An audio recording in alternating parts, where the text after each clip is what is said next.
Hello everyone. So up to now we were discussing about how to model physical system from the basic law of physics. Okay. So we know how to obtain the transfer function.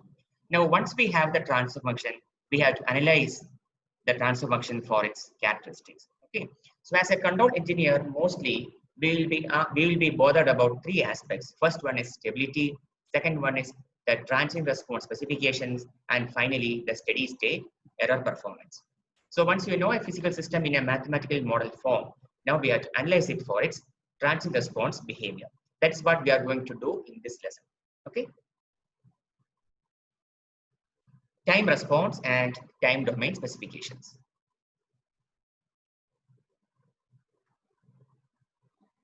So response means output as a function of time t. Okay. Response means output as a function of time t. So any response can be divided into two parts. One is called the transient part and the other one is called the steady state part. What do you mean by transient part? Transient part means that which dies out as time t tends to infinity. Okay, it dies out as time t tends to infinity. Say for example, you have an ammeter. Okay, an analog ammeter which can read currents up to 10 amperes. Okay, so initially when no current is flowing, the point will be at this zero position. Okay. Now, suppose the circuit has a 5 ampere current flowing. Then what happens? Suppose 5 ampere point is here, right? This needle will not come straight away and stop at 5 ampere. What happens? It will slowly shoot ahead of that and finally come back, and eventually it will be pointing to 5 ampere. Okay. So the time taken to reach that 5 ampere at a constant value, that is called the transient time, right? Once it has reached the 5 ampere point position, then it will be at 5 ampere up to t tending to infinity. Okay, so any response can be divided into two parts. One is the transient part and the other one is the steady state response or steady state part. This transient part is also called natural response. Why? Because that is the nature of the transfer function. We will see that very soon. Okay, and the steady state part is also called the forced response, or mathematicians will call the transient part as complementary function and the steady state part as particular integral. Because in your maths, you might have learned that differential equation solutions, to find it, we have to have what is the appropriate complementary function and particular integral. Okay. So in engineering, we call it as transient part and steady state part respectively. Okay. So any response in general comprises two parts. One is the transient part CTT and the steady state part TSST. Okay. So at t equal to infinity, what happens? Limit t tending to infinity, C of t, we are left out with the steady state part only, CSS of t. Okay. And as limit t tends to infinity, the transient part will die out or will disappear. Okay, at t equal to infinity. Right. Now let us consider a case. Suppose you have a transfer function 1 divided by s plus 2 divided by s plus 5. Okay, this is a given transfer function. I want to know its step response, right? So I am giving an input unit step here, 1. So what will be R of s? It will be 1 by s. R of s is 1 by s. Okay, so I have to find what is C of s and hence C of t. Okay, how will you find that? C of s will be what? R of s into s plus 2 divided by s plus 5. Correct? Or R of s is 1 by s, step input. L of 1 is 1 by s. 1 by s into s plus 2 divided by s plus 5. Okay? How can you solve this further? Partial fractions. A by s plus b by s plus 5. Okay? So if you solve for a and b, you will get a as 2 by 5 by s and b as 3 by 5. 3 by 5 by s plus 5. Okay? So what will be C of t? C of t will be 2 by 5 plus 3 by 5 e raised to minus 5t. Okay. Now, where are the poles and zeros of the system? System means what? This transfer function, s plus 2 by s plus 5. It has a pole at s is equal to minus 5 and it has a 0 at s is equal to minus 2. Okay. So if you look here carefully, this 1 by s plus 5 term, where did that come from? From the transfer function. Okay, and that contributed to the transient part. This is a transient part, right? Transient part is that which dies out as time t tends to infinity. When t equal to infinity, e raised to minus infinity becomes 0. So this is the transient part here. Okay, and this is the constant steady state part, right? So this transient part is always contributed by the system pole, transfer function pole. Okay, so this 5, the system 5, the system pole 5 contributed to the transient part. It was independent of the input. Okay, whereas what will the input function do? The input function will contribute towards the steady state part, 1 by s, 2 by 5. Okay, the input thing will contribute to the steady state part. Okay, since the transient part is determined by the transfer function pole or the nature of the transfer function, this is also called the natural response. Okay, we had seen here, it is also called the natural response. That is how the term arises. Okay, it's the nature of the given transfer function or the given system, right? And the input is also called a forcing function or input. Okay, that is why this is called forced forced response. Okay, steady state part is also called forced response because that forced response resulted because of the input function R of s. Okay, so what's the conclusion? Conclusion is that the poles of the transfer function will contribute to the natural response or the transient part. Transient response. Whereas the poles of the input function will generate the forced response or the steady state part.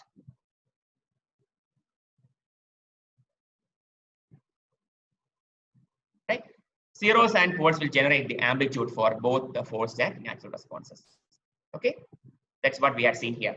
So the transient part e raised to minus 5t, that e raised to minus 5, that minus 5 came from the transfer function pole, and this steady state part 2 by 5, that came from the input step function. Now there are many kinds of test functions, okay, which we use to test a given control system. So this is a step input with magnitude a. Okay, it is defined like this: r of t equal to a for t greater than 0. So when you take the Laplace transform, what will you get? A by s. Then ramp means this is a ramp function. A ramp is also called a velocity input. Velocity input. Okay. Step is also called displacement input.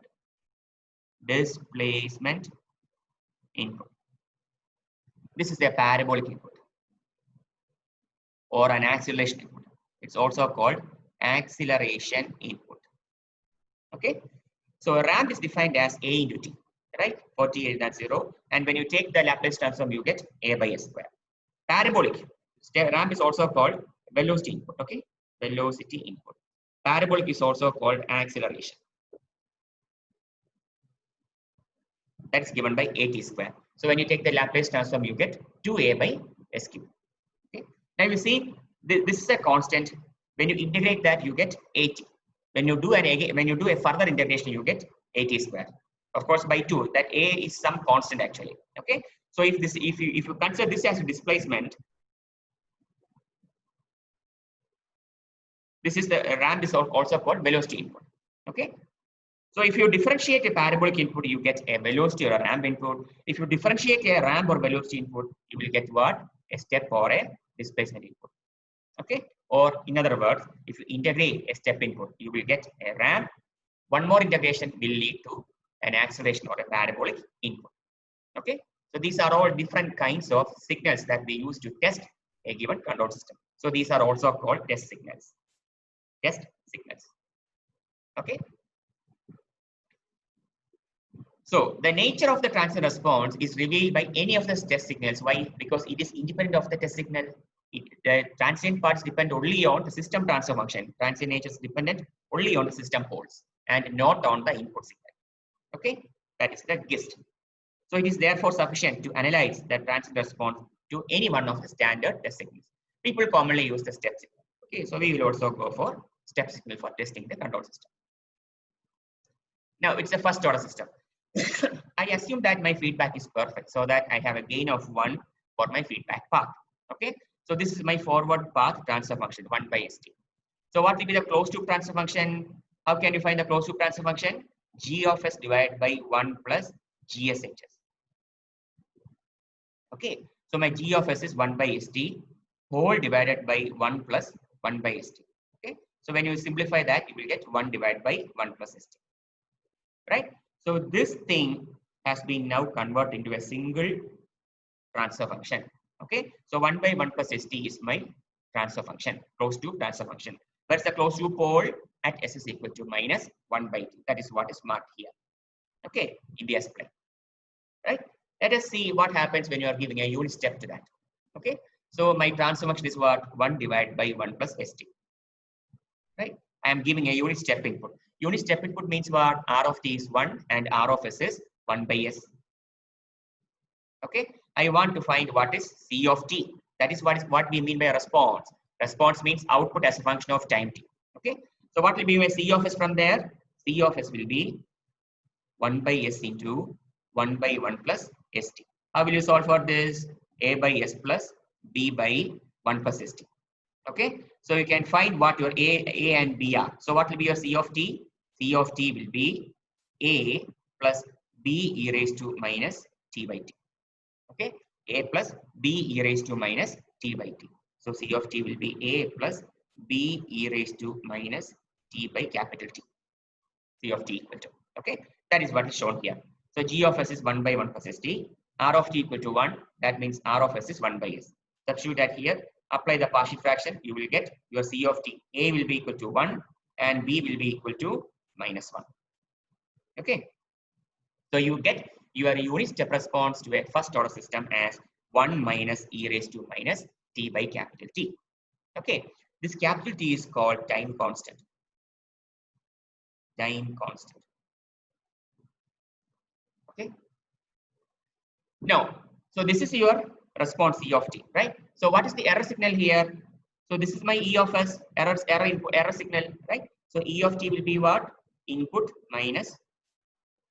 So since it's a unity feedback, signal at this point is C of s. So L inverse that is C of t. R of t minus C output. Okay, input minus output.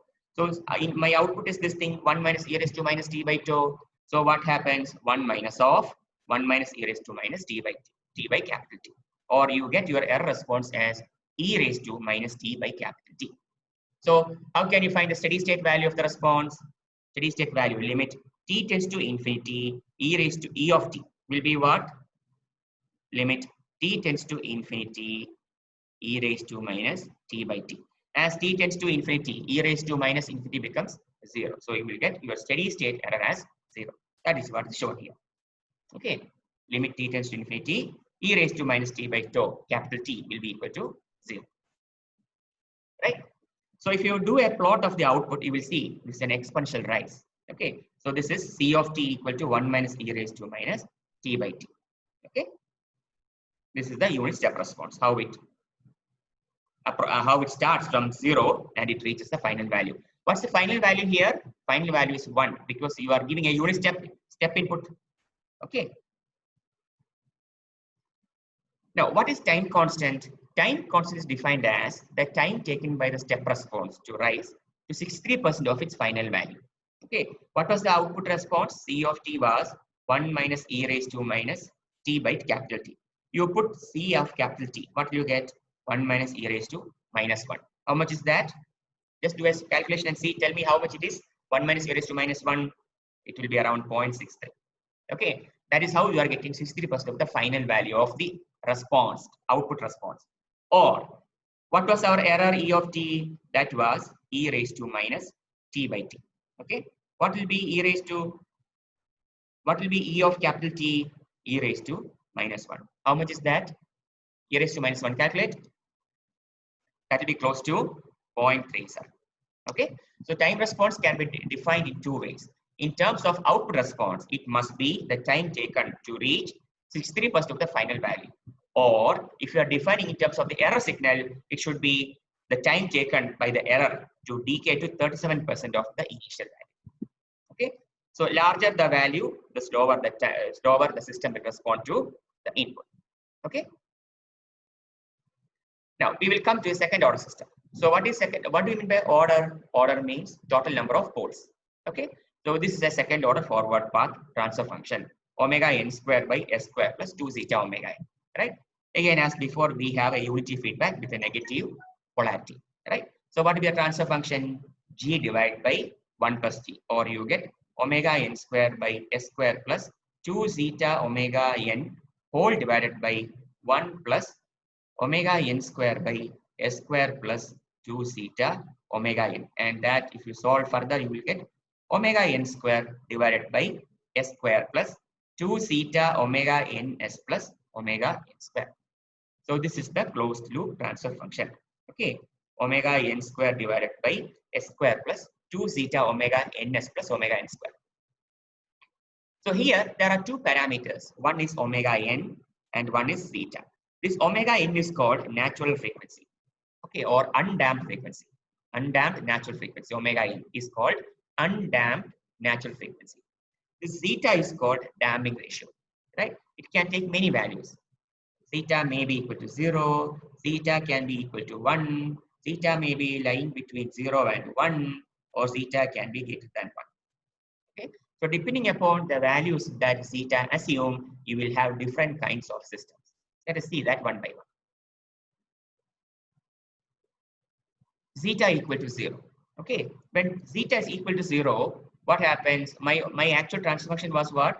Omega n square by S square plus 2 zeta omega n s plus omega n square. Okay, so this zeta becomes 0. That means this term disappears. So your closed loop transfer function will be omega n square by S square plus omega n square.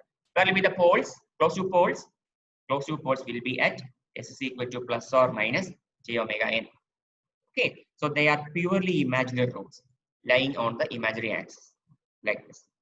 Okay, so an undamped system means the closed loop poles are on the imaginary axis. Okay, like this, and the roots are purely imaginary. Okay, so what will be the step response? It will be 1 minus cos omega n t. How can you find that? Easy. C of s will be what? 1 by s into omega n square divided by s square plus omega n square. Go for partial fraction, a by s plus blah blah blah. Okay, you can find a and b, take the L inverse. You will get C of t as 1 minus cos omega n t. What's the steady state part here? Steady state part is 1. And what's the transient part? Transient part is cos omega n t. So the natural response or the transient part is what? An undamped sinusoid. Okay, what's the frequency? Frequency is nothing but it is equal to the imaginary part of the pole. What is the pole here? S is equal to plus or minus j omega n. Okay, so its radiant frequency is equal to the imaginary part of the pole, omega n. Okay, and this will be the response, output response. Okay, so keep in mind you applied a unit step input, but what's the output of the, what's the amplitude of the output? It is twice that of the input signal magnitude. Okay, we gave a unit step input, but its output is at 2, at an amplitude of 2, and it is continuously oscillating, which is neither decaying nor growing. Okay, so this is the unit step response for a undamped second order system. Okay, well, how did that come from? Because of this cos omega n t term, right? It is an undamped sinusoid. That's the reason for this kind of response. Next is critically damped case. Critically damped case means zeta is equal to 1. Okay, if zeta is equal to 1, where will be the poles? The poles will be real. Yes, how can you find the poles? You can apply that quadratic form, ax square plus bx plus c equal to 0. Okay, x will be what? Minus b plus minus root of b square minus 4ac by 2a. Okay, you put zeta equal to 1, you will get your transfer function will be what? Omega n square by s square plus 2 omega n s plus omega n square. Okay, you can solve for the roots, and your roots are minus zeta omega n minus zeta omega n with zeta equal to 1. Okay, so the roots are negative, real, and repeated. Okay, roots are negative, real, and repeated roots. Okay, so this will be how the Poisson map look like. Okay, it has 2 negative real roots repeated. So what is the step response? It will be 1 minus e raised to minus omega n t minus t into omega n e raised to minus omega n t. But steady state value here? 1 steady state. And this is the transient part or the natural response. Okay. So one term is exponential, whose time constant is equal to the reciprocal of the pole location. But what is the pole location? zeta omega n, or rather minus omega n, because zeta is equal to 1. Okay. So one term is exponential, whose time constant is equal to the reciprocal of the pole location, this term. Another term is the product of time and an exponential, this second term, whose time constant is equal to the reciprocal of the pole location. Okay. So as time t tends to infinity, these two will die out, and you are left out with only the final one steady state value, which is nothing but 1. Agree? Then overdamped case, wherein zeta is greater than 1. Okay. If zeta is greater than 1, what happens? Where will be the closed loop pole locations? They are negative, real, but they are distinct roots. Okay, because one will be minus zeta omega n plus omega n root of this thing, and the another one will be minus omega n minus zeta omega n minus omega n root of blah blah blah. Okay, so roots are negative, real, but distinct. Okay, so they will be at two distinct locations, unlike critical damped case where the roots were real and equal and repeated. Okay, that's a change, a difference here. So this will be the unit step response. Okay, so what's the steady state part here? This is the steady state part, and this will be the transient part or the natural response.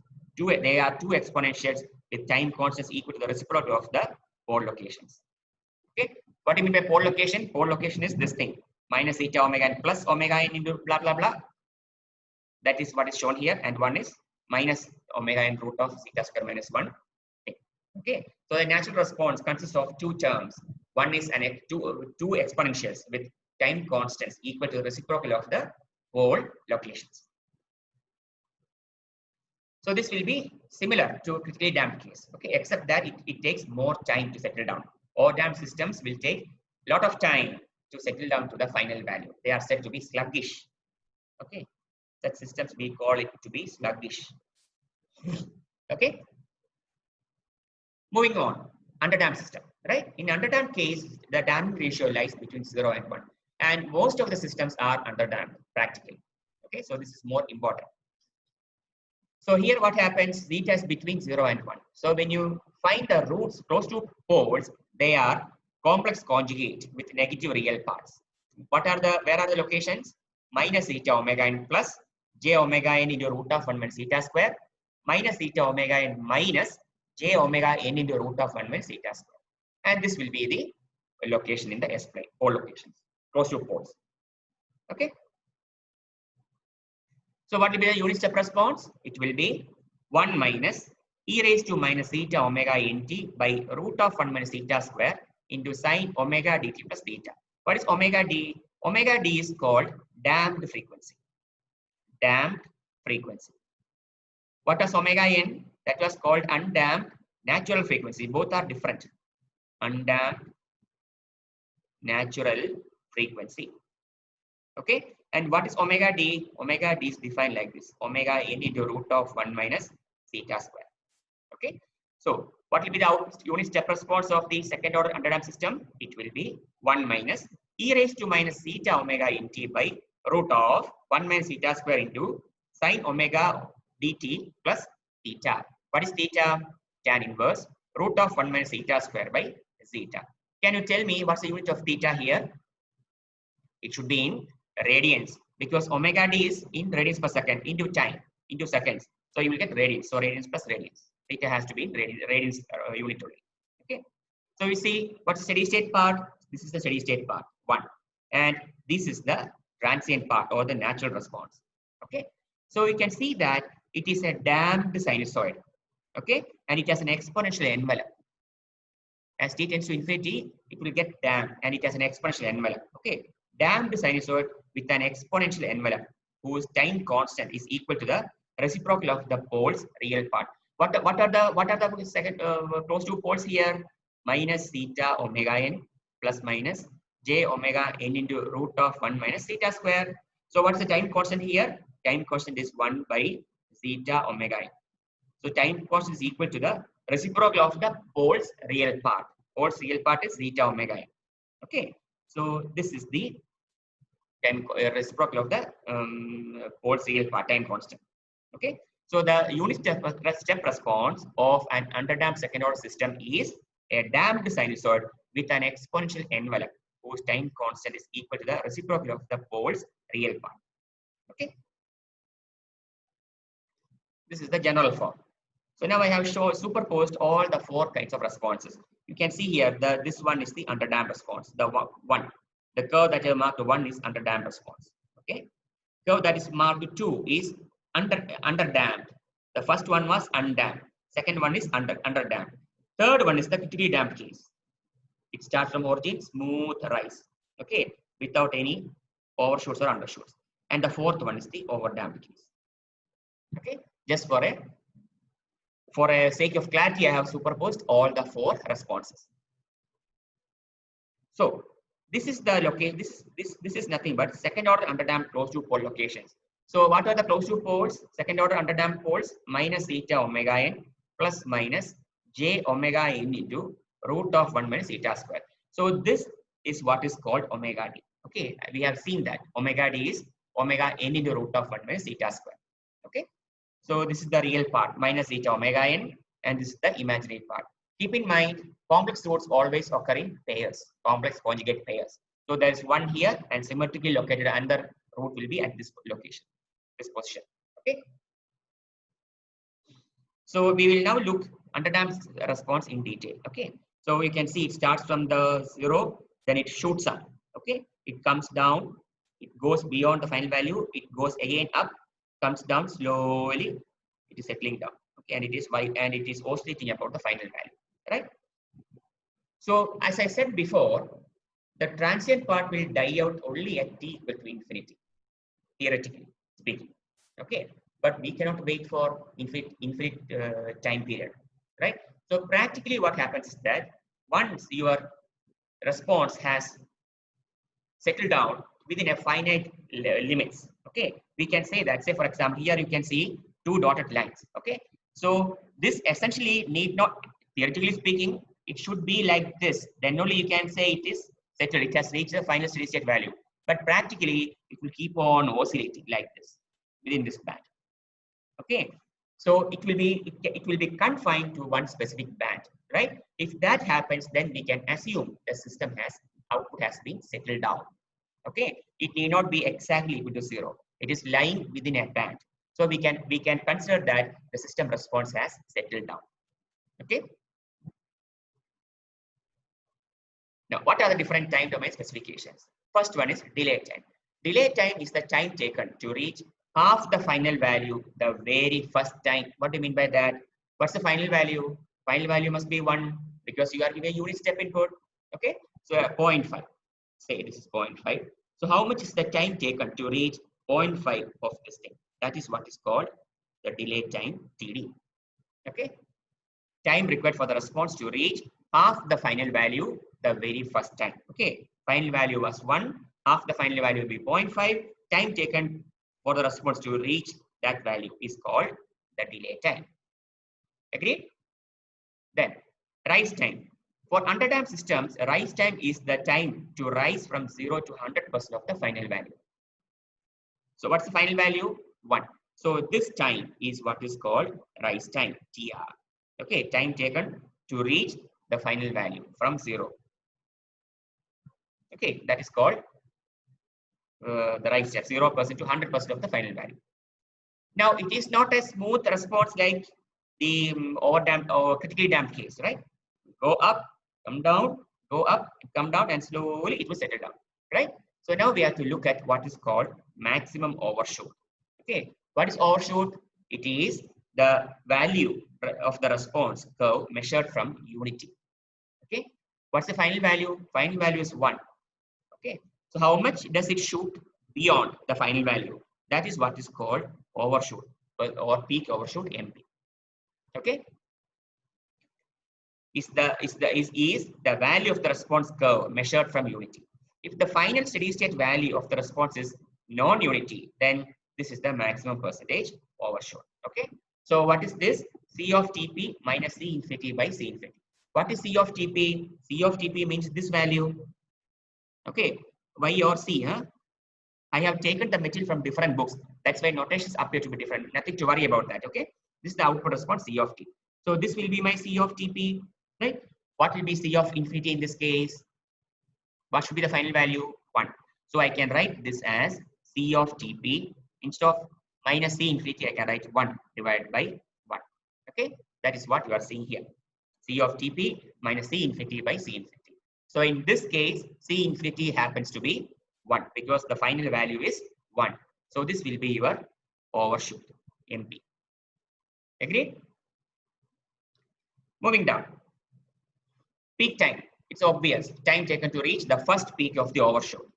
Time taken to reach the first peak of the overshoot. So time taken for this to reach the first peak overshoot, that is called TP.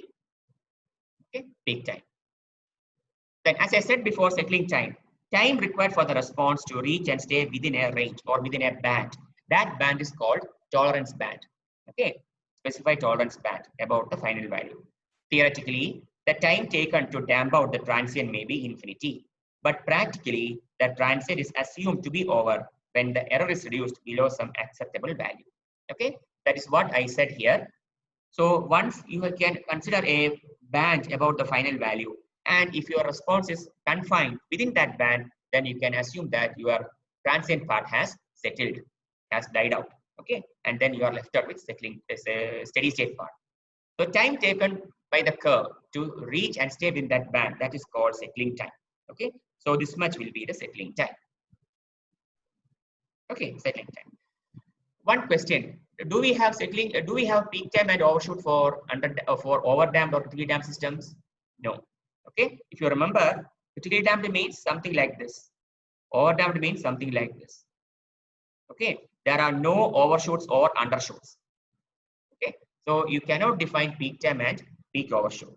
They are not defined for overdamped and critically damped systems.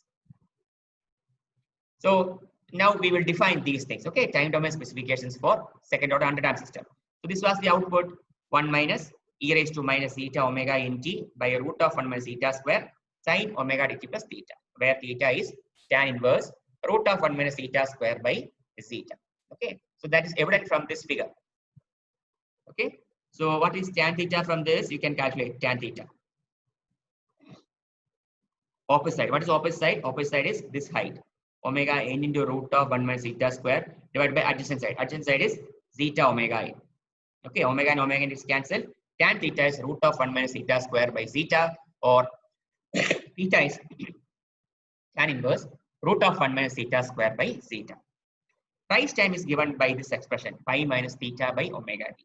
Keep in mind, theta is tan inverse root of 1 minus zeta square divided by zeta, and the unit is in radians.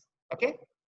Peak time TP, the time taken to reach the first peak, that is given by pi by omega d. What is omega d? Omega n into root of 1 minus zeta square. Peak overshoot, it is given by this expression.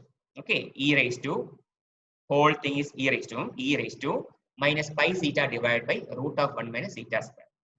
Settling time, I told you it is defined based on the tolerance bands. So there are two standard tolerance bands defined for an underdamped system. One is 2% error criterion and one is 5% error criterion. Okay. So settling time for 2% is given by 4 divided by zeta omega n.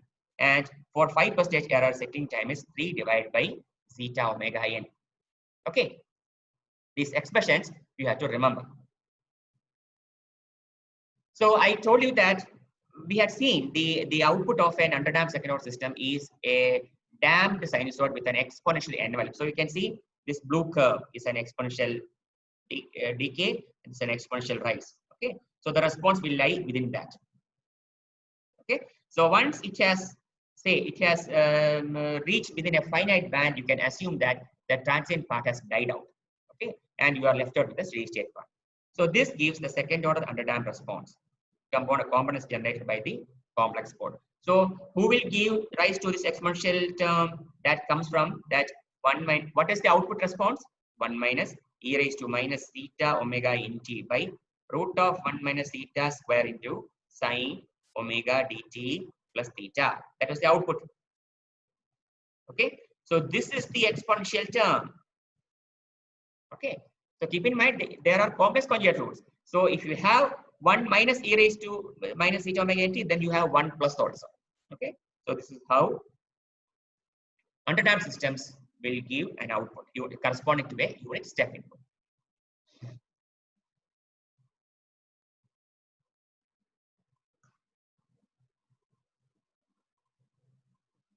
So in today's lesson, we had seen how a second order system behaves as the damping ratio value zeta varies from 0 to 1 to greater than 1 and so on. So underdamped second order systems are most commonly found in practice. Okay, so they will give an exponentially decaying or a damped sinusoid with exponential envelope, exponentially decaying envelope. Okay, so in the next class we will see the other systems. Okay, thank you.